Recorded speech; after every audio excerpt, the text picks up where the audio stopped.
बताए हैं। सुनता हुआ, छूता हुआ, सूंघता हुआ, खाता हुआ, चलता हुआ, ग्रहण करता हुआ, बोलता हुआ, मलमूत्र विसर्जित करता हुआ, सोता हुआ, श्वास लेता हुआ, आंख खोलता और बंद करता हुआ, ये 13 प्रकार के जो फंक्शन हो रहे हैं, इसमें तत्वविद, ज्ञानी महापुरुष, सांख्य योगी, तत्व को जानने वाला व्यक्ति सोचता है कि इसमें मैं कुछ नहीं कर रहा हूँ, ये सब इंद्रियां इंद्रियों में व्यवहार कर रही हैं, ये जो हो रहा है वो एक उनकी बाहर की जरूरत है शरीर की। आंख दी है तो ये आंख दृश्य देख रही है, इसमें मेरा कोई रोल नहीं है। दोनों चीजें भगवान ने पिछले श्लोक में भगवान कहते हैं कि कर्म जितेंद्रिय शब्द डाल करके यहाँ भगवान फिर कह रहे हैं इस बात को। आप देखो, पहले जितेंद्रिय बोल दिया, नहीं तो हम लोगों को जो अच्छा लगता है वही देखते बोलेंगे, हम बोलेंगे तो हो रही है, साफ क्लब में कसीनो में बैठे तो हम तो ये तो शरीर देख रहा है। भगवान कहते हैं पहले जितेंद्रिय हो जाओ, शरीर का इंद्रियों का जो अच्छा भोजन है उसको देने का प्रयास करो। जब शरीर इंद्रियां उसमें ढल जाएं, अच्छा जब हम किसी गलत चीज से अच्छी चीज में इंद्रियों को ट्रांसफर करते हैं तो कहीं ना कहीं मैं का भाव तो रहता ही है, अहंकार की, मेरी इंद्रियां अभी गलत हैं, अभी मैं इसको सही में डाल रहा हूं। तो इसलिए पहले जितेंद्रिय होने के लिए कहीं ना कहीं मैं रह जाएगा। अब भगवान जो कह रहे हैं कि अब यहां पर जब इंद्रियां ठीक रास्ते पे आ जाएं तो मैं कर्तापन को भी हटा दो, फिर ये समझो कि इंद्रियां जो कर रही है वो हो रहा है, इसमें मेरा कोई रोल नहीं है। तो 5 कर्मेंद्रियां भगवान ने यहाँ जो बताई हैं, 5 कर्मेंद्रियां हैं। प्रथम जो पहले बताई भगवान ने, देखता हुआ आंख, ये ज्ञानेंद्रिय में आती है। सुनता हुआ कान, ये भी ज्ञानेंद्रिय में आता है, जो हमको ज्ञान दे रही हैं वो ज्ञानेंद्रिय। तो देखना आंख, श्रवण सुनना कान, स्पर्शन छूना त्वचा के द्वारा होता है, ये भी ज्ञानेंद्रिय है। सूंघता नाक, जिघ्रन, ये नाक ज्ञानेंद्रिय है। और अश्नन खाता हुआ, ये कर्मेंद्रिय में आ गई। तो 5 प्रकार की ज्ञानेंद्रियां हो गई, 5 प्रकार की जो है कर्मेंद्रियां हो गई। चलना, मलमूत्र विसर्जन करना, खाना, ये सब कर्मेंद्रियों में आता है।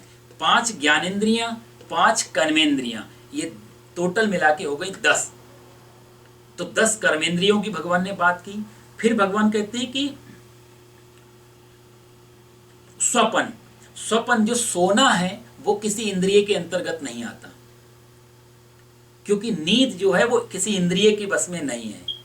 तो नींद जो है, जब हम वेदांत पढ़ेंगे तो आप पढ़ेंगे कि 5 कर्मेंद्रिय, 5 ज्ञानेंद्रिय, इनके 5 जो हैं तन्मात्राएं, इस तरह करके एक आता है मन, बुद्धि, चित्त और अहंकार। तो जो अंतःकरण है वो अंतःकरण का काम है नींद लेना।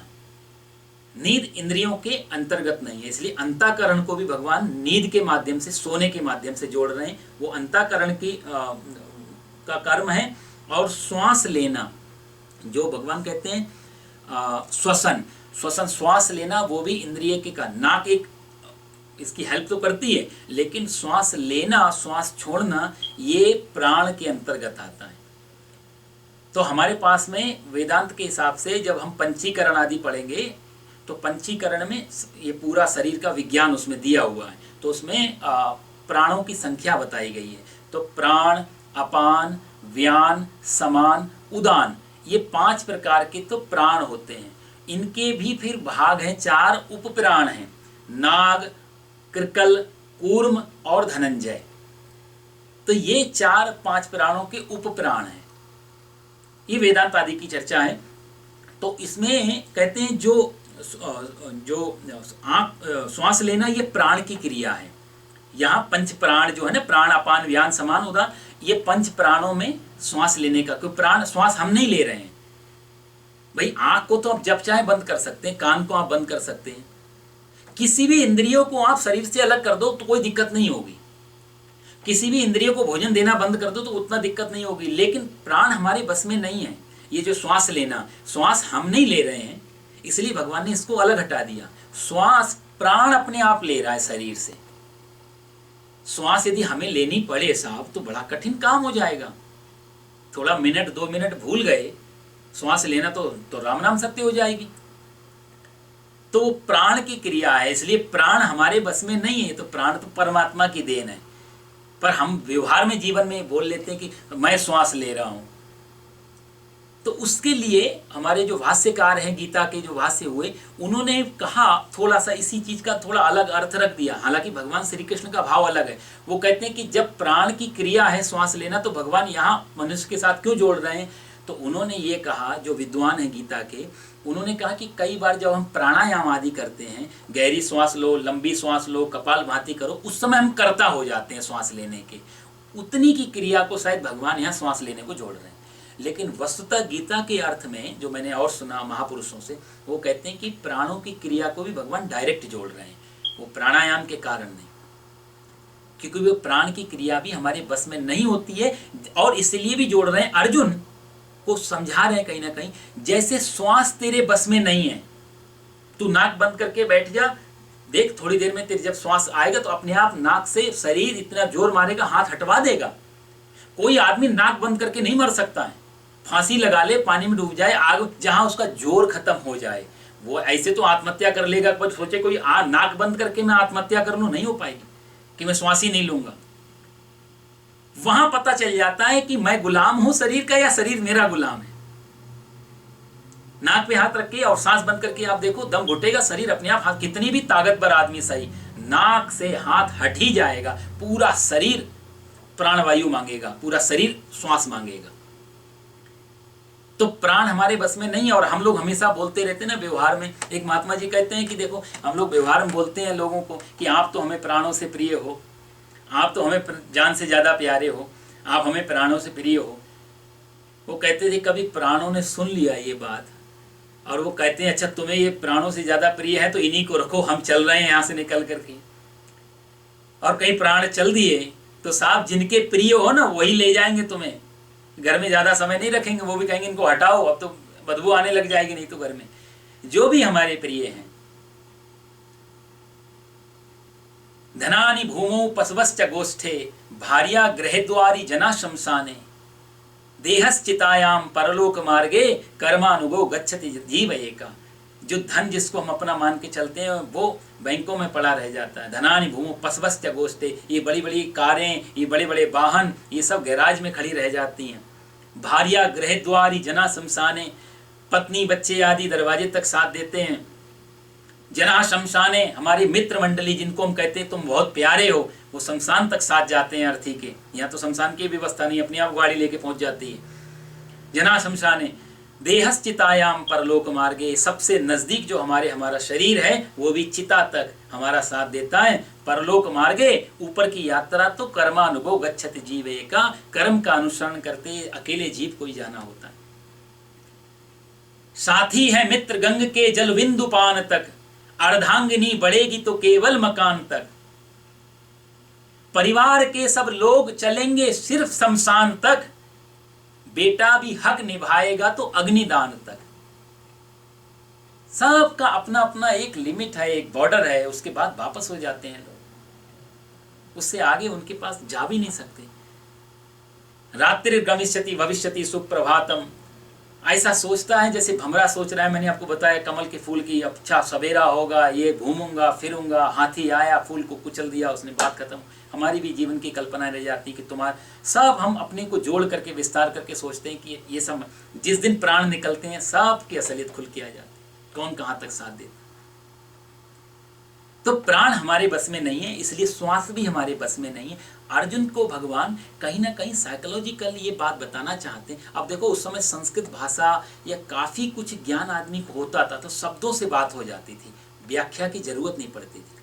यहाँ भगवान ने जो श्वास को लिया इसलिए लिया, बताना चाह रहे हैं अर्जुन को, जैसे श्वास लेना और श्वास छोड़ना तेरे बस में नहीं है, दोनों काम साहब, लेना ही नहीं छोड़ना भी। आप श्वास को बहुत देर तक भरे भी नहीं रह सकते, श्वास छोड़।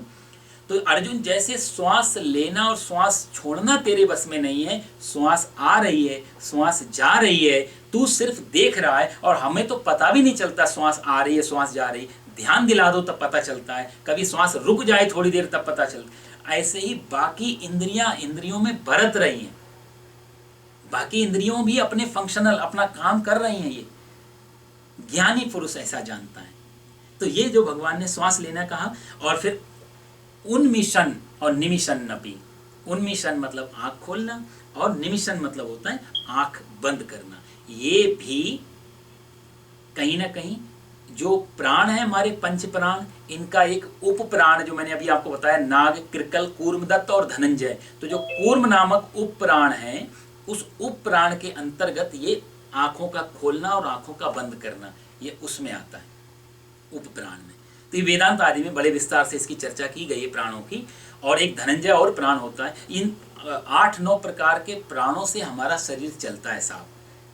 धीरे धीरे जब हम मर जाते हैं तो उस समय भी हम पूरी तरह नहीं मरते हैं, उसमें से भी उस समय एक कुछ ऐसे प्राण होते हैं जो शरीर में रहते हैं। इसलिए हमारे यहाँ जो अग्नि संस्कार करने की परंपरा बनाई साहब, वो बड़ी वैज्ञानिक रही। क्योंकि कहते हैं जब पूरी तरीके शरीर मर जाता है, जब मेडिकल के हिसाब से प्रूव कर दें कि ये मर गया, डेड है, उस समय भी शास्त्रों के हिसाब से नहीं मरते हैं। धनंजय नाम का प्राण बाकी रह जाता है फिर भी। इसलिए तो मुर्दा के नाखून और बाल बढ़ते रहते हैं कब्र में। वो कौन बढ़ा रहा है? कहते हैं वो धनंजय नाम का प्राण बढ़ता रहता है, बढ़ाता रहता है। इसलिए जब चिता में जला देते हैं शरीर को, तब धनंजय नाम का प्राण निकलता है। इसलिए आपने देखा चिता जलाते समय पुत्र आदि को कहा जाता है कि कपाल क्रिया करो, सिर फोड़ दो। वो कपाल क्रिया से के द्वारा भी धनंजय प्राण का विसर्जन किया जाता है कि बिल्कुल कुछ भी ना बचे, सारे प्राण अपने प्राणों में बाहर दुनिया में मिल जाए, तत्व में मिल जाए। तो धनंजय नाम का इसलिए कई बार अपने जो दक्षिण साउथ के इंडिया के योगी थे, आप कभी पढ़ना गूगल पे जाके, साउथ वो योगी ने 3 बार अपने जीवन में 3 बार डेथ सर्टिफिकेट लिया। ऑक्सफोर्ड यूनिवर्सिटी से, रंगून यूनिवर्सिटी से, कैलकाटा यूनिवर्सिटी से, 3 यूनिवर्सिटी से उन्होंने अपना मरने का सर्टिफिकेट लिया था। 3 बार मर गए, डॉक्टरों ने पूरा घोषित कर दिया इनकी पल्स नहीं चल रही, हार्ट बीट नहीं चल रही, धड़कन, ये सब जितने भी सिम्टम देखते हैं, जो भी उनके सिम्टम हैं, जो भी प्रोटोकॉल है मरने के बारे में, वो सारे पूरे कर लिए उन्होंने। डॉक्टरों ने पूरा बना के दिया सर्टिफिकेट। और आधे घंटे बाद योगी खड़े हो गए और उन्होंने वही सर्टिफिकेट डॉक्टर को दिखाया भी कि बोलो तुम इस बारे में क्या कहते हो। आपने कहा आप मर गए और मैं तो जिंदा खड़ा हूं। तो कलकत्ता की डॉक्टरों ने कहा था कि आप हमारे ऊपर केस मत कर देना, क्योंकि पढ़ाई में तो यही सीखा हमने कि इतने इतने सिम्टम नहीं आए तो मरना बोल देना। तो सही में नहीं मरते हैं जब तक धनंजय नाम का प्राण। तो वो एक अलग चर्चा हो गई। कहने का भाव है भगवान कहते हैं कि ये प्राण को दोनों को भगवान ने ले लिया। जैसे उन प्राणों का तुम्हारे हाथ में नहीं है कि तुम कब तक जियोगे, कितना जियोगे, ऐसे ही बाकी इंद्रियां भी अपने आप में भरत रही हैं। जो भी लाइफ दी, जितनी भी लाइफ दी। तो ज्ञानी का अज्ञानी का इतना ही अंतर है। अज्ञानी मान के चलता है कि मैं देख रहा हूं, अज्ञानी मान के चलता है मैं खा रहा हूं। अब देखो स्वामी ये अपने दत्तात्रेय भगवान है। दत्तात्रेय कितने हट्टे कट्टे, भगवान दत्त भगवान का श्रीमद् भागवत में भी आता है, हट्टे कट्टे होके घूम रहे हैं। इनको राजा ने पूछते हैं कि तुम इतने हट्टे कट्टे और सन्यासी कैसे तपस्वी हो? इतना हट्टा कट्टा सन्यासी को तो सूखा, मतलब हमारी जो इमेज बनी है कि सूखा कंकाल की तरह होना चाहिए। दत्त भगवान बोले इसमें मैं कहाँ हट्टा कट्टा हूं। जो दत्त भगवान ने ज्ञान दिया है वही ये अपना जड़ भरत जी राजा रहुगण को बताते हैं कि रहुगण ये तू शरीर को देख रहा है, मोटा ताजी हट्टा कट्टा, ना मेरा वजन है, ना मेरा कुछ रंग है, ना रूप है, मैं बिल्कुल अलग हूँ। शरीर को जितना भूख लगती है उतना इसको खिला देता हूँ, ठीक है, ये शांत रहेगा तो मुझे वजन में करने में बाधा नहीं पड़ेगी। इसको जो चाहिए करवा देता हूं, उसमें मैं अलग रहता हूं, ये अलग रहता है। राजा रहुगण और जड़ भरत का जो संवाद है वो बड़ा सुनने लायक है। इसी श्लोक के माध्यम, जो ये 8 और 9 श्लोक है, इसकी व्याख्या मानो रहुगण से जड़ भरत ने की है। वहां पे रहुगण पूछता है कि मेरा एक प्रश्न है प्रभु, आप कहते हो कि आपको कोई फर्क नहीं पड़ता, आप रहते तो शरीर में हो। बोला हाँ रहता शरीर में हूं, मेरा घर है। तो बोला मेरा एक प्रश्न है कि मैंने मान लिया आग जलाई, आग के ऊपर, जलती हुई आग के ऊपर एक बर्तन रख दिया, उस बर्तन में मैंने पानी डाल दिया, उसमें फिर चावल डाल दिए। तो आप बताओ आग के जलने से पतीला गर्म होगा, पतीले के गर्म होने से पानी गर्म होगा, पानी के गर्म होने से उसके अंदर चावल पक जाएंगे। तो ऐसे ही जब शरीर को कष्ट होगा तो शरीर से भीतर मन को जाएगा, बुद्धि को जाएगा, चित्त को जाएगा, अहंकार को जाएगा और आत्मा को जाके नहीं पकड़ेगा वो। भाई प्रोसेस तो जब तुम अंदर ही रह रहे हो तो तुम्हें भी हर्ट होना चाहिए। तो राजा जड़ भरत जी बहुत हंसे, रहुगण से कहा तू बातें तो बड़ी पंडितों वाली कर रहा है। और भगवान ने भी अर्जुन से कहा था कि तू बातें ज्ञानियों की जैसी करता है। लेकिन है तू मूर्ख राजा रघुगण, तुझे ये बातें इसलिए आ गई क्योंकि तू कपिल के साथ सत्संग कर रहा था। कपिल महाराज का शिष्य था राजा रघुगण, तो कपिल के साथ सत्संग करते करते कुछ बातें उसने पकड़ ली। शिकारी आएगा, जाल बिछाएगा, दाना डालेगा, पर मैं नहीं फंसूंगा। और फंस भी रहे तोता उसमें जाल में, और बोलते भी जा रहे हैं शिकारी आएगा, जाल बिछाएगा। रघुगण से कहा कि ये बातें शोभा नहीं देती। बोला कैसे महाराज? बोला आग के गर्म होने से पतीला गर्म होता है, पतीले के गर्म होने से पानी गर्म होता है, पानी के गर्म होने से चावल गर्म होके पक जाते हैं, लेकिन उसके पतीले के भीतर एक आकाश भी तो होता है, खाली जगह भी तो होती है। वो क्या पकती है, वो क्या गर्म होती है, वो क्या जलती है? जैसे आकाश को कोई फर्क नहीं पड़ता। ये चावल, ये पानी, ये पतीला, ये आग, ये सब स्थूल चीजें हैं, ये दिखाई दे रही हैं। इसके अंदर एक चिदानंद रूपी आकाश भी है जिसको हम आत्मा बोलते हैं। तो शरीर के कष्ट आने पे आत्मा को कोई कष्ट नहीं होता। जैसे आकाश को कोई फर्क नहीं पड़ता, ऐसे तलवार चलाओ तो आकाश कटेगा, पानी डालो तो आकाश गीला होगा। भगवान कह चुके हैं नैनम छिंदंती शस्त्राणी नैनम दहती पावका, कोई तलवार वहां तक नहीं पहुंच सकती। सिकंदर ने जब आया था और सिकंदर ने कहा, उसके गुरु अरस्तु ने कहा था अरिस्टोटल ने कि भाई जब तू भारत से वापस आएगा तो यूनान में हमारे सब कुछ है, यूनान में सब कुछ है, पैसा, लग्जरियस लाइफ है, लेकिन एक चीज नहीं, वो है सन्यासी। और सन्यासी पृथ्वी पे सिर्फ आपको बता दूं भारत की देन है। यदि दुनिया को किसी ने सन्यासी दिया तो वो भारत ने दिया। बाकी पूरी पृथ्वी पे कभी सन्यास की धारणा कभी नहीं रही। आप हो गई बात अलग है, लेकिन सन्यासी शब्द ये भारत का दिए। तो उन्होंने बोला एक सन्यासी को पकड़ के ले आना। सिकंदर बोला ठीक है। सिकंदर ने अपने आदमी भेजे और सिकंदर ने कहा जाओ सैनिकों से एक सन्यासी ढूंढ के लाओ। सैनिक आए गांव में, कहा तुम्हारे यहाँ कोई सन्यासी है, हमारे सिकंदर महान को उसकी जरूरत है। तो गांव वालों ने बोला सिकंदर को सन्यासी की जरूरत है, लक्षण तो नहीं दिखाई देते कि सन्यासी के पास बैठने के। बोला नहीं, उसको यूनान ले जाना है। गांव वाले हंसे कि तुम्हारे साथ सन्यासी चला जाए तो सन्यासी कैसा, लेकिन तुम प्रयास करके देख लो। गांव के बाहर एक तालाब के किनारे पेड़ के नीचे अवगढ़ फक्कड़ व्रत की तरह बैठा हुआ है हमारा कई वर्षों से। सैनिक गए, सन्यासी से कहा कि हमारे सिकंदर महान ने तुम्हें याद किया है, आपको यूनान चलना है हमारे साथ। तो सन्यासी बोला बहुत समय पहले मैंने चलना फिरना बंद कर दिया, अब तो ठहर गया हूं अपने आप में। नहीं माने, मार सकते नहीं है क्योंकि एक ही सन्यासी था। सिकंदर से जाके कहा, सिकंदर स्वयं आ गया, यूनान चलना है। सन्यासी बोला कि अब मैं कहीं नहीं जाता, मैं जब अपने आप को स्वरूप को पाया तो एक ही जगह ठहर गया। अब शरीर दौड़ता रहता है इधर उधर, मैं कहीं जाता नहीं। सिकंदर ने बहुत प्रार्थना की, नहीं माना। सिकंदर ने तलवार निकाल ली, बोला तुम्हारी गर्दन के दो टुकड़े कर दूंगा, शरीर से गर्दन अलग हो जाएगी। सन्यासी बोला बिल्कुल तलवार तुम चलाओ, तुम भी देखोगे गर्दन अलग हो गई, मैं भी देखूंगा। और सुनो, जिस तलवार से तुम गर्दन को अलग करोगे उस गर्दन और मेरे बीच में पहले मैंने बहुत फासला डाल दिया है, अब मेरे और शरीर के बीच में बहुत बड़ा फासला है, इसलिए तुम भी देखोगे कि गर्दन अलग हुई शरीर से और मैं भी देखूंगा। शायद सिकंदर ये बातें नहीं समझ पाया होगा, पागल समझा होगा उसने, लेकिन भगवान उसी की बात यहाँ कर रहे हैं कि ज्ञानी के लिए सारे शरीर की जो इंद्रियां हैं वो इंद्रियों में बरत रही हैं, ज्ञानी कुछ नहीं कर रहा है। भगवान शिव जी का एक बहुत प्रिय श्लोक है, आत्मा त्वं गिरिजामति सहचरा प्राणा शरीरम गृहम पूजा ते विषयोपभोग रचना निद्रा समाधि स्थिति संचार पदयो प्रदक्षिण विधि स्तोत्राणि सर्वाग्रौ यद्यत् कर्म करोति तत्तदखिलम शंभो तवाराधनम। ज्ञानी क्या कहता है, प्रभु आत्मा तुम गिरिजामति सहचरा, निद्रा समाधि स्थिति। यदि मैं खाता हूं प्रभु तो वो तेरा प्रसाद है, मैं चलता हूं तो वो तेरी परिक्रमा हो जाती है।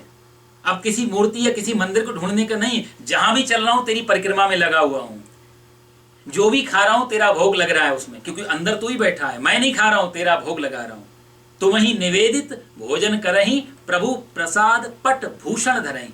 अब आभूषण भी पहन रहे हैं, सोना चांदी हीरा डायमंड जो मर्जी पहनो साहब। गोस्वामी जी कहते हैं कि प्रभु प्रसाद, डायमंड भी पहनना हो तो प्रभु का प्रसाद, तेरी उंगली, तेरा ही हीरा, तेरा ही शरीर पहन रहा है। आभूषण भूषण धरही, कोई भी आभूषण पहनना हो, अहंकार नहीं आएगा, तुम ही निवेदित, आपको निवेदन कर दिया। निद्रा समाधि संचार पदयो प्रदक्षिण विधि, मेरा चलना, मेरा फिरना, मेरा घूमना, मेरा जाना, चाहे वो ऑफिस जाए, चाहे वो दुकान, चाहे मकान, चाहे कोई भी वो तेरी प्रदक्षिणा चल रही है प्रभु। संचार पदयो प्रदक्षिण विधि स्तोत्राणि तरव सर्वाग्रव, जो भी मेरी वाणी से निकल रहा है ना प्रभु, वो तेरी स्तुति है, वो तेरे प्रार्थना के शब्द हैं, वो तेरी महामंत्र हैं। स्तोत्राणि तरव सर्वाग्रव, सारी की सारी मेरी बोलचाल की भाषा तेरी स्तुति बन गई। ये ज्ञानी का लक्षण है। शंभो तवा आराधनम, हे प्रभु, हे शंभु, मैं तेरी आराधना कर रहा हूँ, तेरी पूजा। ये शरीर से जितने भी काम हो रहे हैं, भगवान श्री कृष्ण जितने भी कार्य बता रहे हैं, इसी भाव में भक्त कह रहा है कि शंभो तुम्हारी आराधना हो रही है, यानी कि सारा शरीर अपने आप में तेरी सेवा में लगा हुआ। तो भगवान कहते हैं कि इंद्रियाणि इंद्रियार्थेषु वर्तन्त इति धारे। साधु फिर करता है, फिर तेरी मर्जी का मैं हूं गुलाम मेले अलबेलेरा, फिर तेरी जो मर्जी है, मेरा आपकी कृपा से सब काम हो रहा है। पतवार के बिना ही मेरी नाव चल रही है, हैरान है जमाना, मंजिल भी मिल रही है। करता नहीं मैं कुछ भी, सब काम हो रहा है, प्रभु आपकी कृपा से सब काम हो। ज्ञानी के लिए सारी शरीर की इंद्रियां अपने आप में बरत रही हैं, अपने आप हो रही हैं, और मैं सिर्फ भीतर अंदर बैठा हुआ चिदानंद रूप आत्मा हूं और शरीर में अंदर बैठा हूं, इसलिए इन सबको मैं देख रहा हूं। तो दृश्य और दृष्टा, ये दो चीजों का भगवान यहाँ बात कर रहे हैं। एक तरफ दृश्य है, दिखने वाली चीज, और एक तरफ दृष्टा है, देखने वाला। तो देखने वाला दिखने वाला नहीं है, और जो दिख रहा है वो दिखने वाला नहीं है। दृश्य और दृष्टा में दोनों में फर्क डाल रहे हैं। तो ज्ञानी इस हिसाब से चल रहा है। एक सन्यासी नाव में बैठा हुआ था, नदी पार कर रहा था। ऊपर से बरसात आई अचानक से, और बरसात तेज आई, लंबी नदी है, चौड़ी नदी है, पार करना थोड़ा समय लग जाता। तो लोगों ने सोचा कि इतनी तेज बरसात है, नाव यदि पानी भर गया ये तो डूब जाएगी। तो लोग क्या कर रहे हैं, जो नाव में पानी भर रहा था उस पानी को बाहर फेंकने पर लगे। सन्यासी ने ऊपर देखा, मुस्कुराया, है प्रभु तेरी अजीब माया है, कोई बात नहीं। उसने नदी का पानी लिया और नाव में डालना शुरू कर दिया। लोग नाव का पानी नदी में डाल रहे हैं, वो नदी का पानी नाव डाल रहा है छोटे से कमंडल से। लोग बोल रहे हैं सन्यासी पागल है, बिल्कुल बहुत रोक रहे हैं, मानता नहीं। थोड़ी देर में बरसात रुक गई, धूप निकल आई, तो लोगों ने पानी बाहर डालना बंद कर दिया। अब थोड़ा बहुत जो पानी था नाव में, उसको निकाल के हाथ से फिर अब बाहर फेंक रहा है सन्यासी। तो लोगों को बड़ा आश्चर्य। अब देखो, मैंने कहा ना, उल्टी ही चाल चलते हैं मस्ताने इश्क में। जब ये प्रेमियों की, महात्माओं की तो उल्टी चाल होती है, बड़ा समझना मुश्किल होता है। तो लोग, किसी ने पूछ लिया महात्मा जी से कि जब जरूरत थी नाव का पानी बाहर फेंकने की तो तुम ऊपर उल्टा कर रहे थे, नाव में पानी डाल रहे थे, अब तो थोड़ा बहुत पानी बचा है, इसको बाहर फेंक रहे हैं। समझ में नहीं आया, कुछ तो कारण होगा। तो सन्यासी मुस्कुराया। उसने कहा, देखो नाव में जब हम बैठे थे और बरसात हुई तो मुझे लगा है ऊपर वाला परवरदिगार सोचता है कि हम डूब जाएं, डुबाना चाहता था, तो उसकी मर्जी में अपनी मर्जी मिला दी कि जब तेरी मर्जी डुबाने की है तो मैं इतना भी क्यों देर लगाऊं, बाहर का पानी जल्दी जल्दी डुबा दे, बात खत्म कर। और जब देखा थोड़ी देर बाद तेरा विचार बदल गया तो तेरा विचार बदला तो मेरा भी विचार बदल गया, अब ये जरा सा भी पानी हमको डुबा ना दे, इसलिए बाहर फेंक रहा हूं। राजी है उसी में जिसमें तेरी रजा है, यूं भी वाह वाह है, यूं भी वाह वाह है। तो भगवान कहते हैं इंद्रियाणि इंद्रियार्थेषु वर्तन्त इति धारयन्, इंद्रियों के हिसाब से बरत रही हैं, ऐसा जो जानता है व्यक्ति, वो वर्तन्त, वो व्यक्ति इंद्रियाणि इंद्रियार्थेषु, वो ऐसा सोचता है कि सारी इंद्रियां अपने इंद्रिय। तत्वविद भगवान ने यहां नाम लिया है। ऐसा व्यक्ति तत्व ज्ञानी हो जाता है, आत्मज्ञानी। इसलिए मैंने आपसे बार बार कहता हूं, गीता में एक ही बात भगवान फोकस करेंगे। जितने भी ज्ञान है, बात नाम अलग लेंगे, कभी ज्ञानी बोलेंगे, कभी सांख्य योगी बोलेंगे, कभी कर्म संन्यास बोलेंगे। इसलिए आप थोड़ा दिमाग में रखना, कर्म संन्यास, सांख्य योग, ज्ञान, आत्मज्ञान, तत्व ज्ञान, ये सब एक ही अवस्था के नाम है।